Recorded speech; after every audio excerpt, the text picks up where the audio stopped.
The Chargers 2023 draft class is in the books, and when we're looking at the entire picture, we're actually pretty big fans of what they were able to get done.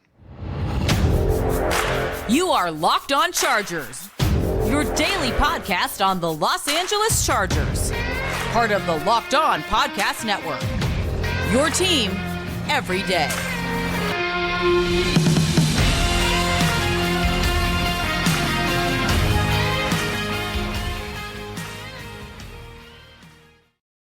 What is up, and welcome into the Locked On Chargers podcast. I'm your host, Daniel Wade, joined as always by my co-host, David Drogemeyer, and we've been covering the Chargers now for 7 seasons together, but this is our 5th season as a host of the Locked On Chargers podcast, bringing you your team every day. Thank you guys, as always, for making us your first listen today. To make sure you never miss a show, make sure you go subscribe or follow for free on YouTube and listen wherever you get your podcasts. David, what do we got today?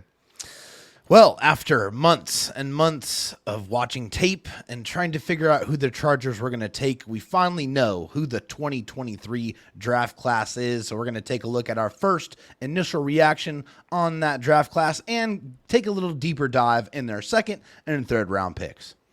Yeah, we want to break down each of these guys and give them the time that they need. So today we're doing a deeper dive into rounds 2 and 3. Tomorrow we'll get 4 through 7, but I do want to start with just our general reaction because now we know who the picks are going to be. The Chargers had 7 picks. We talked about Quentin Johnston and our thoughts on that on the last show, but day 2 they go Tuli Tuipulotu and Dayon Henley, linebacker from Washington State in the 3rd round. So we're going to talk about those guys today, but then this out they rounded out on day 3. Darius Davis, the return man in the 4th round, which was a little surprising. Jordan McFadden, an offensive lineman who's going to bring some good depth to the offensive line. Scott Matlock, a defensive lineman in round 6. And Max Duggan, the quarterback from TCU, rounded up the Chargers drafting of TCU players. 3 of them from the same school in this draft. David, what were your general thoughts just on the draft class after, you can think things in the moment, but it's a little different when you can kind of see the whole picture? Yeah, obviously we all kind of we have our feelings initially, and then we kind of have to take a step back and then really take a look at each pick and then kind of see where they fit and see how they fit with the Chargers. And I think after taking a look at the entire draft class, I really feel good about what the Chargers were able to do. They got a weapon for Justin Herbert with their 1st round pick. They were able to add some quality edge help in the 2nd round. They're able to get some linebacker help, also get some depth on the offensive line and the defensive line, and they get an impact player on special teams. So if you look at every aspect of their team, I feel like they added somebody to that group, and that's always a good method on building a football team. Yeah, it's interesting. I think when you're not looking at, where the perceived value is on these guys, there's a lot to like about all of them just as players, right? When you're not thinking about, okay, you could have had this guy, you could have had that guy, which is obviously going to be a part of it. And then in this draft, I don't think there was like a ton of guys where you're like, oh my God, I can't believe that dude fell to the Chargers there. Right. But outside of a couple picks, it didn't seem like there was any major reaches, especially in the top 100 where we've seen the Chargers, in the 3rd round take some crazy reaches, but I think you were never going to be able to fill every need that you had going, and we knew that. What they prioritized was very interesting to see, and I think especially what makes it tough is because the needs that are left, right? I mean, you didn't address any of the defensive backs in this, so the safety room seems really shallow as we see it right now, and later on in the week we'll get into, the biggest needs and how they could fill them. John Johnson, maybe, but I think, with the lack of them taking a tight end, that part was frustrating. With them not taking a corner, that was just more surprising because they had taken 5 defensive backs in Brandon Staley's first 2 seasons. Right, you just felt like it was a foregone conclusion, right? Every year I feel like they're going to draft a corner, and you could see why because especially with J.C. Jackson's injury, it's hard to see kind of what that room is going to be right now, and especially the long-term future of it. And they say, they take players and they don't know how the draft is going to fall, and they try to take the best player available. I get it, but I think that's the only thing, I'm not saying this is a great draft class or, I'm totally in love with it because there's a couple things that kind of keep it from that for me. Yeah, definitely. I mean, and I think it's no secret what that is for me. I just don't know why, logically, they decided to take a quarterback. I mean, I understand that you want to have contingency plans, and then I know a lot of people have brought up the San Francisco situation, which I understand. But if Justin Herbert gets injured, I mean, let's just put it out there. The Chargers aren't really going to do anything anyway. Was that your least favorite pick?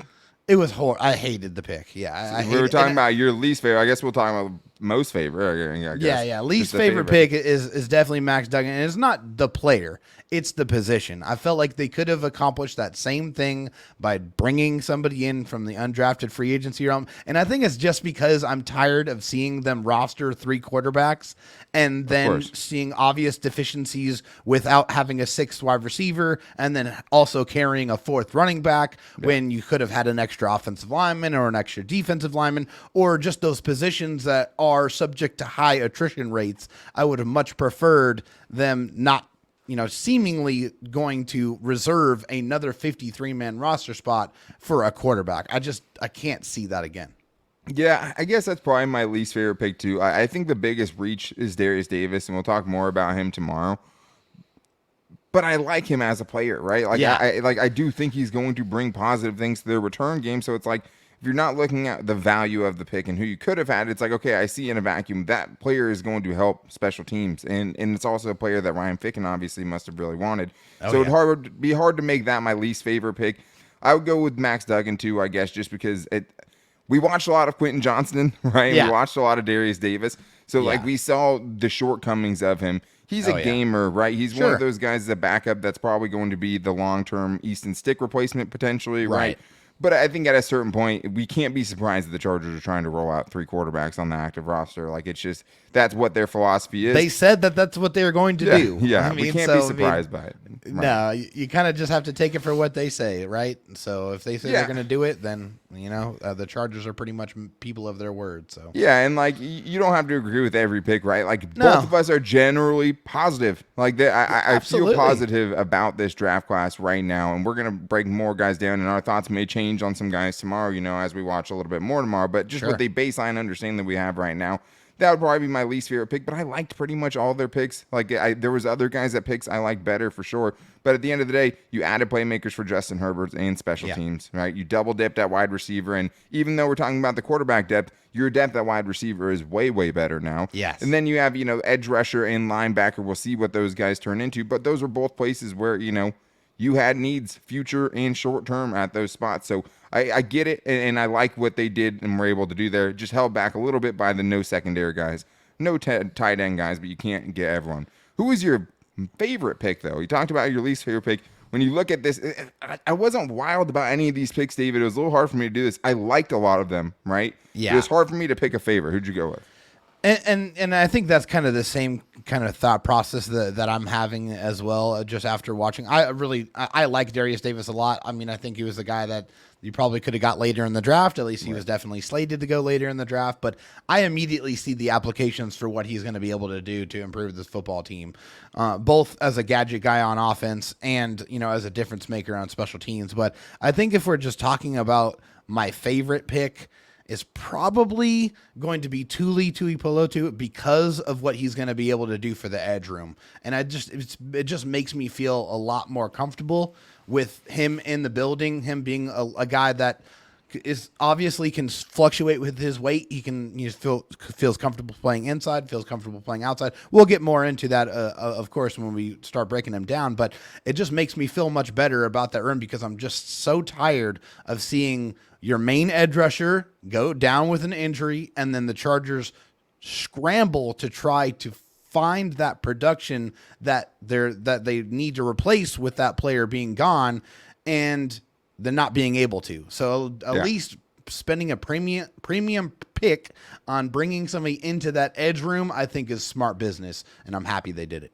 Yeah, you're addressing a problem before it's a full-blown problem. And you could say, we've talked before just about how big of a need it is because that person, especially with the injury, history of Joey Bosa, could have a big role or have to play a big role this year. So I think, I like that. I think with my initial reaction to it, the picks I like the most, Dayon Henley, the linebacker, because I think that was an underrated need going into this. Yep. And I also really, really struggled with day 3 linebackers that I could really advocate for. True. I do think it kind of hit a cliff, and I think they got seemingly decent value, and now that I've watched them, I like them a lot more too. And I think Jordan McFadden too, just another offensive lineman, scheme versatility, positional versatility. They're saying potentially a 5-position player, and you're adding and continuing to invest in the trenches and continuing to invest in the offensive line. And, even though you really, really like the core of guys you have right now you have a potential another swing guard. The Chargers have a type for tackle. sure of guys that they're looking for. They're late in the draft, at least. They're looking for guys that have that position flexibility, guys that were playing tackle that, are probably going to transition to guard in the NFL. Those are the type of players that they're looking to add to their football team. And in the short term can help you at tackle still, right? If you need exactly. it, like we saw from Jamari Sawyer. But a lot of flexibility the Chargers have. And he gives them depth at two positions kind of. So I really like those picks. And I'll talk more about Jordan McFadden tomorrow once we break a little bit more into his tape. But I do want to talk about Tuli Tuipulotu because this is a young dude, David, with a ton of production in the Pac-12 last season and an edge rusher the Chargers really needed because the edge rusher started going really quick. So we're going to talk about what he brings to the table and why the Chargers felt the need to go get this dude and potentially even reach a little bit for him in the second round after this. But first, I need to tell you guys the next thing you should be reaching for is a Built Bar because it is the best protein bar on the planet. And to me, when you're evaluating your protein bars, you're looking for a couple of things, right? Are they going to fit on your diet? That's important. To me, the most important thing, though, is it going to taste great? And I don't know if you guys have tried the new peanut butter puff flavor from Built Bar, but it's like a pillow of peanut butter and a cloud of peanut butter. It's just the best. And there's so many other great flavors to choose from. Snickerdoodle chunk is a flavor, right? And then something that actually fits on your diet. Most of the bars have only 130 calories, 4 grams of sugar, and a whopping 17 grams of protein. It really is a cheat code for your diet, a great way to spice things up. And the great thing is also, you don't have to only buy them online anymore because you can get them, at a little place called Walmart. Now, you have one of those near you? I'm guessing that you do. You can go to Walmart and pick up a 4-bar box, or if you have a Sam's Club nearby, you can go and get a 13-bar box. And let's just be efficient, right? You don't want to make a bunch of trips to Walmart if you can just buy a couple of 13-bar boxes from Sam's Club. But it's nice to get them now. Now I don't have to sit by my mailbox. I can just go find them in the wild. But you guys can still save some money online with us. Since you listen to this show, go to BuiltBar.com, use the promo code LOCKDOWN15. You can get 15% off your next order. Let's get to these guys, David. The day 2 picks we want to talk about today and break down a little bit more in depth. And man, did the edge rushers start going quick when that second round started. One of the reasons, we liked a guy like Nolan Smith so much too is just because it's like you knew a lot of guys, even in a good edge class, right? A lot of these guys were going to go really early because there was a lot of pretty good players at the top of the draft. You saw how many edge rushers ended up going in round 1. Even Will McDonald, the 15th overall pick, which I didn't see coming. But the Chargers got an edge rusher that they desperately needed in the second round. They needed depth there. They needed a young guy that could potentially turn into more with the guys like Joey Bosa and Khalil Mack and their contract hits on the roster. It was very easy to see, at least, initially why the Chargers went with Tuli Tuipulotu in the second round. Well, it's all about the positions that we felt like they needed to address before the draft. And edge was very much chief among those needs. It was one of the most important ones. And so, like we said earlier, with the injury concerns in that edge room, it was very important that the Chargers went out and spent, this premium draft capital on bringing in an edge rusher to fill out that room. They had to do this. Yeah, and so when I say a slight reach, if you look at the consensus mock draft database, basically where all of the different mock drafts had this guy pegged, 63rd in the consensus database. The Chargers picked him 54. So a reach by that standard, but some people were higher, some people were lower. And the other thing about Tuli is he didn't get to test because of a right hamstring injury. So I think that probably hurt his stock a little bit, right? And not being able to really do things at the Senior Bowl. Yeah. But the dude was an All-American as a 20-year-old. This is a young dude, and I think when you're looking at how he fits, another kind of power rusher that's not in the same mold as Khalil Mack, but like you can get why they would be kind of, they would bring in someone that kind of plays with a similar style to that, especially early on with the chance to learn from a couple of guys and a potential, I think the thing that I like about him too is strength-wise, he's ready for the next level. Yeah. Even as a young person, like he's not going to just get bullied at the next level. No. And we'll see what weight he ends up playing at. Tom Telesco has said they see him as an edge rusher. I'll take his word for it. But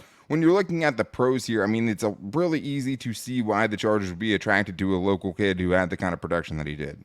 No question about it. You're talking about production, premium production as last year in college, 46 tackles, 22 tackles for loss, 13 and a half sacks, 2 forced fumbles, and 3 passes defense. So that's stuff in the stat sheet, guys. That's all over the field. That's contributing from left to right completely. Good motor, plays with really good effort. He has really strong, active hands that he uses to rip offensive linemen's grip off of him. Also feel like he has a good bull rush. And also he's a guy that's comfortable playing in coverage too. The USC kind of asked him to do that quite a bit. And as you know, if you saw the Chargers defense, occasionally they would have Khalil Mack and Joey Bosa both be out in coverage to handle he has experience as like that stand-up edge rusher who can, drop into the flats if he needs. Exactly. Yeah. Very, very small coverage responsibilities, but that he's, comfortable doing it. And also I feel like this is a guy that stays very patient when he's playing the run. He understands what gaps he needs to go through and he explodes through it. And, he has the strength to hold up on the edge and to be able to get off a block. So, there's a lot to like about Tuli's game. Yeah, I think, it's interesting because the Chargers took a guy they don't normally take with like a shorter arms, right? And you can see how some of that stuff is an issue. But as far as what he does well, for a 20-year-old, pretty decent, array of moves. That's obviously still a work in progress. Sure. It's raw, but you can see kind of the potential there. He does play with a frenetic energy. His motor is, only runs hot, which is great. It can be a little bit reckless at the same time, just with that motor, it got him in a little bit of trouble. But I thought he had very active hands, good strength at the point of attack, and also the versatility he brings to the table because he rushed a lot on the inside at USC, and that is something that you could see him doing at the next level. We'll see what kind of size he ends up at. But the Chargers have shown the ability to kind of mix things up and rush guys on the inside from edge rusher. He is very experienced, and that's important, right? It's one thing to project someone to be able to rush interior and on the outside off the edge, right? It's another thing to see them do it a lot, and you saw him do it a ton at USC, and I think that versatility played into it as well. And there's a lot that I like. I think there's a lot that he does really well already, especially as a 20-year-old, and I think there's a lot of things, the weaknesses that can be kind of coached up. Yeah, definitely, and I think that's what you're looking for with a guy that you're taking early on in the draft. You want a guy that's going to come in and have those traits in that production that you're looking for, and also being able to project him to get better. Because I think one of the things you were talking about was the pass rush moves. Fortunately for him, he gets to come into a room which. I think he talked about as well is going into a room with 2 guys that are very experienced pass rushers in this league with Khalil Mack and Joey Bosa. And, who better to be able to learn behind and learn from, to be able to connect moves together. I think that's one of the best things that Joey Bosa does is his understanding of how to produce and put together counter moves and just keep coming at you with different attacks, and also just understanding the leverages of the tackles and how to take advantage of that. And then, he got a lot of dudes off balance for sure. He knows how to kind of attack you. The timing of it's pretty good. Yeah, exactly. And then of course Khalil Mack, the power is very, very real with him, and kind of teaching Tuli to take that power and convert that speed to power a little bit more effectively. If he's able to do those things and he's able to put those counters together, you can definitely see the makings of a very productive edge rusher. Yeah, and there's some things that, that have to get – there's some things that aren't going to change, and there's some things that are coachable. So as far as just the things he can't change, right, he has short arms. 32 and a quarter inch arms isn't long and doesn't fit the prototype that Brandon Staley usually likes from his edge rushers. Guys who have the ability to kind of, stack and shed when they need to and keep guys locked down. He has very active hands, but at times he does get caught up in the wash, and it's hard for him to kind of get back into the play if they do get their hands on him, right? That's one of the things I noticed. No testing, so we don't really have the numbers, to see kind of what the full athletic ability is. And I don't think he has elite bend or anything like that. I don't think he's going to be the quickness is definitely not the best. He's not the twitchiest athlete. No, he's not explosive, but I think he's quick. I do think he's quick. He has a good tendency of being able to kind of shoot gaps and kind of quickly get out of the reach of linemen, especially in run blocking. That's where a lot of his production came spin from. Off of guys too. A lot of the backfield production was him kind of knifing through gaps and shooting around dudes. And so that quickness, it's not explosive, though. It's not an explosive kind of off the line of scrimmage. I wouldn't say he's an explosive athlete just from the eye test. But I do think the recklessness combined with the short arms is where my biggest kind of red flag is here, just because it did lead to a lot of missed tackles.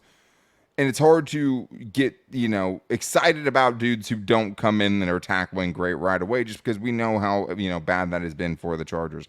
I think if you can kind of rein him in a little bit, I mean, the crazy thing is he missed a bunch of tackles and still had 13 and a half sacks and had 22 tackles for loss, right? So you still found a way to be imagine how many he productive. could have had if he was a little bit more played of a little bit more tackler. in control. If he played a little bit more in control, because a lot of those were just him launching himself and trying to dive for tackles and leaving his feet and doing stuff like that. And some of them would have been really tough tackles. But I just think if he's a little bit more in control, he would find himself in a lot better situations where he'd have a much higher kind of, accuracy as far as getting these dudes to the ground. Right. I mean, it's awesome, and it's great to have that kind of violence and that Tasmanian devil, mindset and attitude. Play style, guys. As that play style is great. It's fun to watch, but also you're going to take yourselves out of a lot of plays if you do that on a consistent basis. So, I mean, the thing to remember here is he is already this good, and he's 20 years old. And these things that we're talking about are very coachable. It's going to get better the more football that he plays, and he's in a fantastic room. So I think that's going to accelerate his growth as well. I'd still like this pick for sure. Yeah, and it's interesting because if he has to play, and start this year, that could be tough. It's always tough for edge rushers, and he might get forced into action a little bit too soon if somebody gets hurt, especially just with the physical profile that he brings as opposed to Chris Rump. And he's going to have to season a little bit, but you could see him turning into a dependable kind of starter down the road potentially, and someone to give you, more depth at the position this season, and comes with at least a baseline level of strength that you think, okay, well, if they need him, he can probably be a rotational person early. And the thing is, at the end of the day, you're taking these dudes for their pass rush ability. Yeah. And the dude has a knack for pass rush. You need pass rushers as much as possible. The dude has great instincts. He knows what he's doing. He always has people off balance. And I think if he can hone in the other stuff, there's a lot to really, really like about this pick, even if you don't think it was the most valuable pick for where the Chargers were at in the second round. They need an edge rusher. They were going quick. And I liked who they ended up with because there was a drop-off with most of the guys coming up after this. But you know who does tackle well? Dayon Henley. And he's a guy I am very, very excited about, and just an impossible guy not to root for after he got to stay home in LA and play where his family lives. Rooting for this dude. And the other thing is he's got some game too that I really, really liked. So we're going to talk about him and break him down a little bit more coming up right after this. Glad we're able to kind of get a little bit more into these guys in depth and just give our feelings about why the Chargers did it and everything. And tomorrow we'll be doing the same thing with the guys in rounds 4 through 7. Darius Davis, an obvious reach, but easy to see the value there. We'll also be talking about Max Duggan and where the Chargers helped in the trenches, including, their 6th round pick who said he's coming for souls and to take another grown man's job. The best soundbite I have ever heard. I absolutely loved it. I can't wait for you guys to talk, to hear about Max Crosby. I mean, Scott Matlock tomorrow, his doppelganger, because that dude was a lot of fun. And there's a lot of fun things to talk about with some of those guys, even on day 3 tomorrow, and see kind of how they fit going forward. But we'll also be getting into where the Chargers go from here now, right? Is John Johnson still on the table? Because there were things that weren't addressed, and it feels like the tight end room is missing some key components that might need to be addressed in free agency now if they don't, find a just gem in the rough, diamond in the rough in undrafted free agencies. And we'll talk about they've done it before. Yeah, never at tight end. You would never see them get a guy like that at tight end. But never. You would never do that. For people on YouTube, I'm moving my head so you can see the Antonio Gates signed jersey that's behind me, but you can't see that part. Anyways, we're going to continue this draft coverage throughout the rest of the week. A lot of guys I'm excited to talk about, and just what the next steps are for the Chargers after seeing what the class is and the positions we think they found some depth at. But I do want to talk about Dayon Henley, David. What was your initial reaction? Obviously, you didn't get to watch him at that point, though, but where did you think, just about the player just initially? Yeah, I mean, I think them taking a linebacker, that was one of the kind of the sneaky needs that I felt like the Chargers did need to address. And if the value was right, that, I could see them pulling the trigger. And that's what happened here in the 3rd round. And it's important that they did that because, hey, they did lose Drew Tranquill in free agency, and Kenneth Murray is in the last year of his contract after the Chargers decided not to pick up his 5th year option. And obviously Eric Kendricks is a very short-term deal too, right? Right. Maybe exactly. 1-year deal potentially. Right, exactly. I mean, it's one of those typical 2-year with the 1-year ripcord type of deals there. So there's not a lot of stability in the linebacker room. So spending a pick on a linebacker to bring into that room, seems like smart business. Man, I'm not going to lie to you, bro. I teared up for sure watching this dude and how excited he was just to stay home. Him and Tuli Tuipulotu, both local kids who played high school here against. How awesome is that? I mean, at the same time, played against each other in college too, and have like a heated rivalry. They've been talking trash between Wazoo and USC the whole time, like literally just going at each other in their initial press conferences, which was hilarious. But I love it. This dude must have said "bolt up" like 100 times in just his initial video, and you can just tell how excited this dude is to play here, baby. And like you're talking about, just before we get into the player, what an infectious energy this dude comes with, right? Team captain on a team he got to only as a 6-year senior and was still able to ingratiate himself in that locker room at Washington State. You got to after be playing in magnetic Nevada. to do that. And just like a dude who, changed positions 3 times in college, has only been playing linebacker for a couple of seasons and was able to stack a couple of seasons back to back to get himself to this moment. But as far as just the personality, like he's almost like the defensive Josh Kelly to me in a little bit, where it seems like he's always smiling, he's always cracking jokes and stuff like that. It's going to be very, very hard not to root for this guy, David. And I think the best part about it is I think it was actually a decent value pick if you're going based on value. The consensus board had him at 71. Obviously, the Chargers take him in the 80s. So decent value there, not a reach by most consensus standards. And he also has some game too, and a lot of parts of his game that I really like. Yeah, I mean, definitely agree with you as far as the personality traits and stuff. He seems to be like a glue guy. And his nickname's the Ranger, right? Because he loves Power Rangers. Had that giant white Power Ranger necklace that iced out for sure.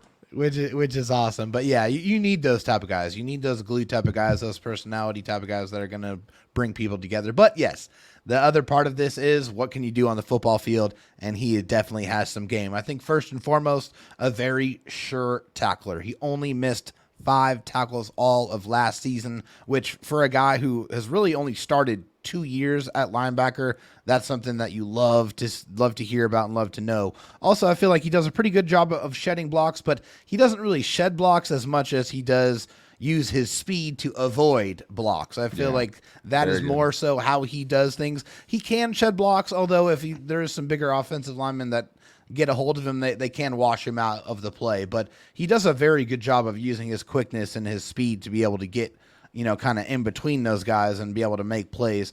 I love his effort. I feel like this is a guy that does run sideline to sideline. He doesn't give up on plays. Also, a guy that is going to be a core special teamer. I mean, he played a ton, 630 special team snaps in college. That's every single year, and that's what Brandon Staley and the Chargers like to call a core 4 guy who's probably going to be on all of those special teams units.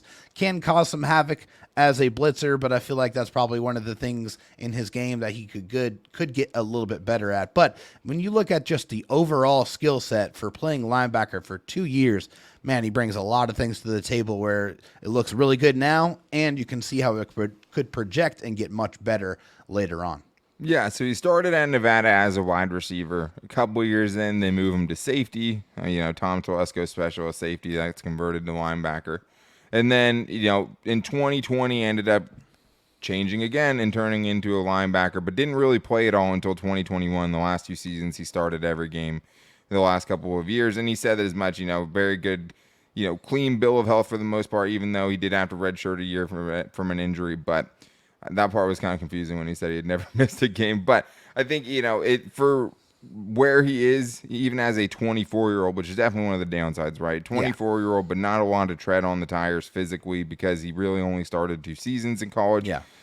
And you can see even like watching them chronologically, like you see him growing on the job, which I think is, really, really nice to see. He's not a fully developed player yet, but the special parts of it, I think he can be a special dude in coverage. I saw some people critiquing the coverage ability from him, but athletically he can get there, right? He ran a 4.5, 4.40. That's a really, really good time. 8.06 RAS score, so a good athlete.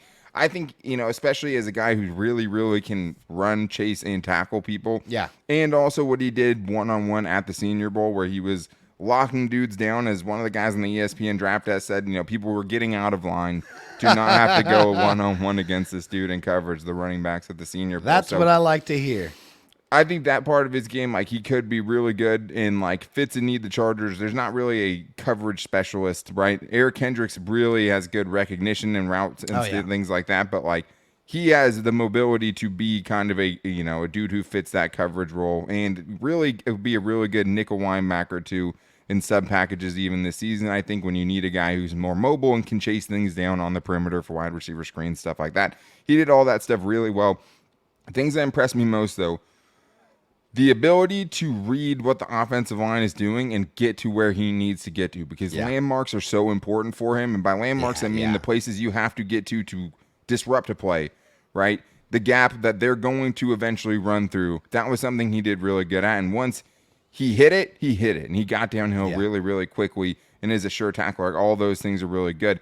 And his ability to not let offensive linemen get hands on him, whether it's breaking up a screen pass, whether it's blitzing, he was really, really good at evading guys. And he needs it because he's a smaller linebacker, at 6 foot, which is small, 225 pounds, almost 6'1", but he's a smaller linebacker. He's not going to win a lot of strength contests, but I do think, the potential in coverage there, David, and the ability to just be elusive and still find ways to make splash plays. 4 interceptions in 2021, 4 sacks in 2022. I liked him a lot. I think there's a lot there, but those are the parts specifically where I'm like, okay, yeah, I see it there. Yeah, and I mean, kind of reminds you a little bit of Drew Tranquill, right? I mean, another guy who was a former safety that got switched to linebacker that has some, pretty innate coverage skills and understanding in that feel for being in coverage. And I think that's definitely important. And for Dayon Henley being a former wide receiver, I think that definitely, we were talking before the show, that's another thing that, I think helps him out in coverage because he understands the route trees. He understands what receivers are trying to do to him, how they're trying to set him up, and how he can, kind of adjust accordingly. So those feelings and those instincts for coverage are definitely there. I think if you're looking for some things that maybe you can improve on a little bit, obviously, he's an inexperienced player. He's only played linebacker for a couple of years. I do feel like this is a guy also who over pursues a little bit, especially when he's rushing. You could get, taking himself out of the play a little bit. So if he controls himself specifically when he's rushing the passer, I feel like that can be another aspect of his game that he could really, hang his hat on. Yeah, I think, very good tackler. I think the technique could be better. And when I say that, it's more just about kind of hitting that strike box and more knockback as a tackler, because I think it's really about converting the speed he has when he gets downhill into power, because he's good wingspan, 33-inch arms, right? Good tackle radius. Yeah. But a lot of drag down tackles, a lot of guys gaining some extra yards after he hits them. Those are things I think can improve. The lack of strength definitely shows up when if guys do lock up with him, he can get driven out of the play. I mean, that's just the fact of the matter. He has to kind of get around people. But I did see him start to get better at being able to stack and shed guys. He does I would agree with that. Yeah, it got better. So I think there's, hope that it would improve at the next level, especially with coaching, right? And then no agility testing, another hard thing, right? Because I think the change of direction as far as his recovery, if he does over pursue something, it seemed like it took him a little bit to get going in the right direction and kind of enter himself back in the play. Yeah. Great effort, fun, charismatic dude. Might not have been the biggest need, on the surface, but fills a need for you, and I think has a chance to be a, meaningful contributor, right? I think he will be a starter for the Chargers at linebacker at some point. I think he definitely has that potential, and I think he also, as far as immediate contributions, helps you on special teams. You want guys who are fast. Linebackers, Nick Neiman's one of their better guys right now. Yeah. They have guys on the outside. Even caught a couple passes, on punt units, so that was fun to see. So I like Dayon Henley a lot. I'm bullish on him. He's a super easy guy to root for. Yeah. Could they have gone another direction? Sure. We're not talking about value and just talking about him as a player. I really like the player. And probably the biggest reach the Chargers had was Darius Davis. And I really like him as a player, too. And I love the fact that the Chargers double-dipped on wide receiver and also potentially got a little gadget offensive player who has blazing 4.3 speed, right? Yeah. Even if, he has the frame that's hard to project offensively what he'll do. And so I'm excited to get into tomorrow, rounds 4 through 7, the day 3 picks, a little bit more in depth and talk about the fits, why the Chargers took them, the reach, the value, Max Duggan. We'll also talking about Jordan McFadden. We'll talk about Scott Matlock tomorrow, so make sure you guys are here for that, as well as us getting into the Chargers' biggest needs after the draft on Wednesday and how they could go address them potentially in free agency, because that's a big thing here now. But until then, to make sure you don't miss the show, go subscribe or follow for free on YouTube and listen wherever you get your podcasts. You can also find the show every day on our social media. Thank you to everyone, who interacted with us on social media during the draft as well. It's always a fun time once you actually see kids' dreams start coming true, right? That was a lot of fun. We appreciate you guys for checking us out. And to make sure you don't miss live streams like that, check us out on social media. You can find me on Twitter at DanTalkSports and David Drugmeyer on Twitter at DroTalkSD. We post the show every day to all of our social media, and you can find the show's account at LockedOnLAC on Twitter, as well as at LockedOnChargers on Instagram and our Locked On Chargers Facebook page. But make sure you guys are here tomorrow for the full breakdown of all the day 3 picks for the Chargers. But until then, take it easy and go Bolts.